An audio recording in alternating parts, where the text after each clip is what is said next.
Hey everyone, so this video is going to be talking about Hollywood Studios.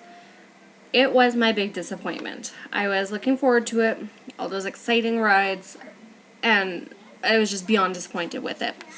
The Ariel show was the first thing we went to, the Little Mermaid one, and I enjoyed it. It was cute, but short.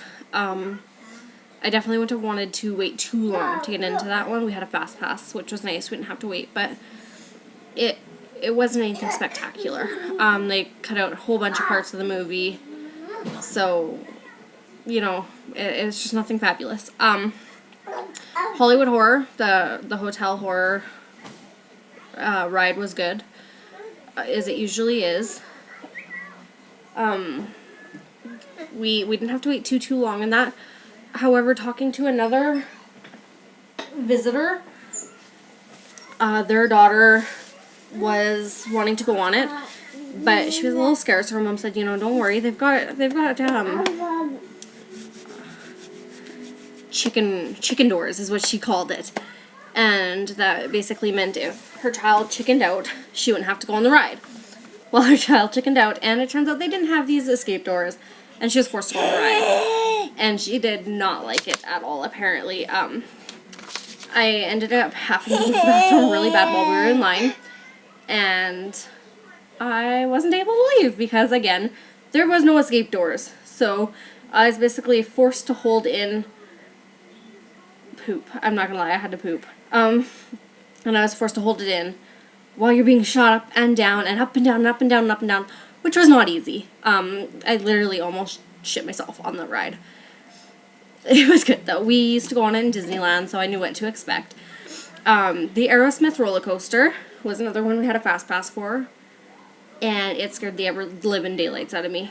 My sister and I went. We did not take my 6-year-old on it because she does not like roller coasters, and it was scary. I got off shaking. I did not want to go back on again. They shoot you off really fast, and it's a freaking scary-ass ride when they take your picture before you've even made it to the top of the hill. I was not a fan. Looking back, I was probably just being a big baby, and I probably would go on it again in the future, but I was shaking. I was so scared. I did not enjoy that. It's all in the dark, so you don't really know anything's coming, and they've got all these signs, and because it's in the dark and they're all lit up, it seems like everything's closer than it is. Like, I felt like if I were to put my hands up, I would have lost them. Not that I had a chance to let go of my safety security strap thing. The back lot is where we went for lunch, and it was good. I got a bacon cheeseburger because I'm a picky eater and didn't want to take my chance. And my sister got the chicken breast, which was so good. Little chicken breast nuggets. You expect like McDonald's nuggets, whatever. It was like real chicken breast. It was to die for. Like, so good. I ended up eating my burger and then some of her chicken nuggets because they give you so much that she was full. And we were on this while my mom and my daughter were on the Frozen ride. Or the Frozen Ever After, or whatever, some Frozen thing.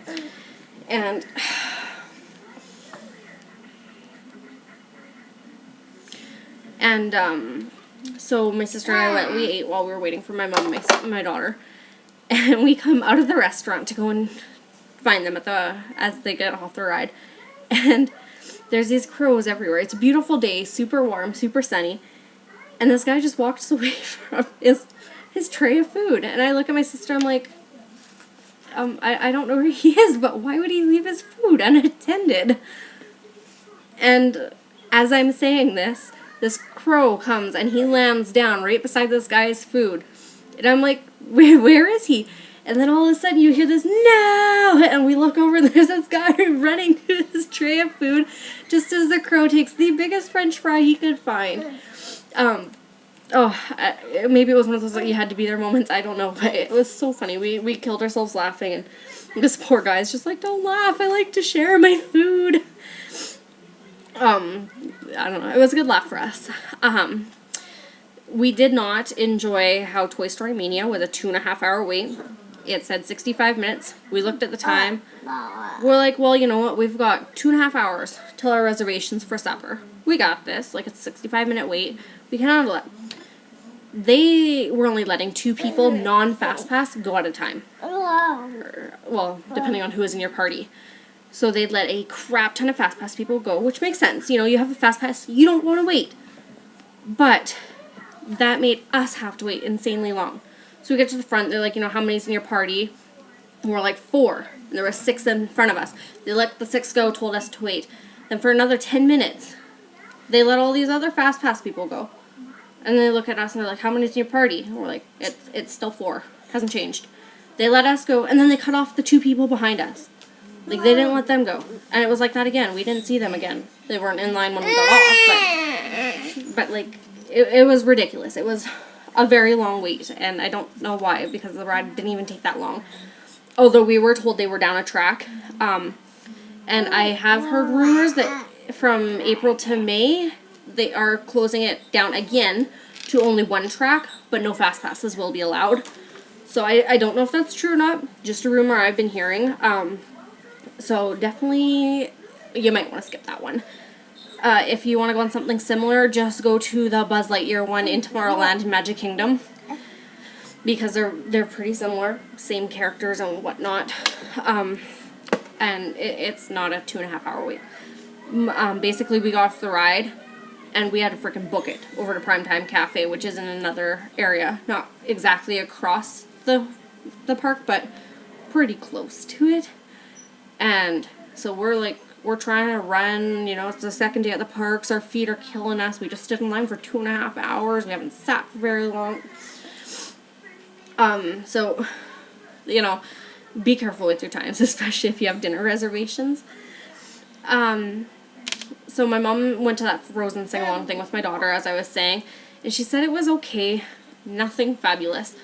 However, my daughter was amazed by it. She said they were like, there was snow or something, I assume fake snow, and she said that was really cool, and she really enjoyed it, even though it's minus 20 degrees Celsius, and there's snow outside right now. So she could have easily come home and had snow here. And then we ate at the Primetime Cafe. I was not a fan. I do have another video coming out about that. I know a lot of people do enjoy it because it takes them back in time to their moms or grandmothers, but I was just not a fan of it. Didn't like the food. I did not like the service. My daughter really liked the Star Tours. We went on that one twice. We stood in line both times, no fast pass. And that one was actually really cute. We enjoyed it. My mom didn't go on it the second time because she was hurting, but my sister and I both took my daughter the second time. And we all still enjoyed it. It was good. She's 6 years old, and it wasn't scary for her. So if you're looking for kid-friendly rides, that's a good one. Basically, we were 4 females in the park, and it was a lot of Star Wars crap. We don't like Star Wars. We're not Star Wars people in this house, or that one, because my mom and I live in separate houses. So it wasn't a cup of tea for us. Not our favorite park whatsoever. We ended up leaving early. We were back at our hotel before 6:30. The only reason we stayed in the park as long as we did was because we had dinner reservations. Otherwise, we probably would have left at lunchtime. But again, if you like Star Wars, that's the perfect park to go to. I have heard that they are updating it right now to include like a Toy Story Land. I don't know if this is true or not, but if they are, you know, maybe I'll give it a chance again in a couple years when we choose to go back. Maybe take this little guy when he's big enough, because he's only 1. He turned 1 yesterday. But yeah, it was not my favorite park at all. I found there was a lot of walking, basically pretty much all shopping, like 95% of it shopping. There was maybe 6 rides in the whole park. So if you're not a shopper, if you're not into Star Wars, maybe just skip that park. We probably will in the future, unless, like I said, it's been updated to include this Toy Story Land. If that's even a thing. Like I said, rumors, you never know. Anyway, so that's my take. Hollywood Studios was just a big disappointment to me, but, you know, I know a lot of people that do enjoy it. So leave your feelings below. Let me know how you liked Hollywood Studios. Thanks, guys.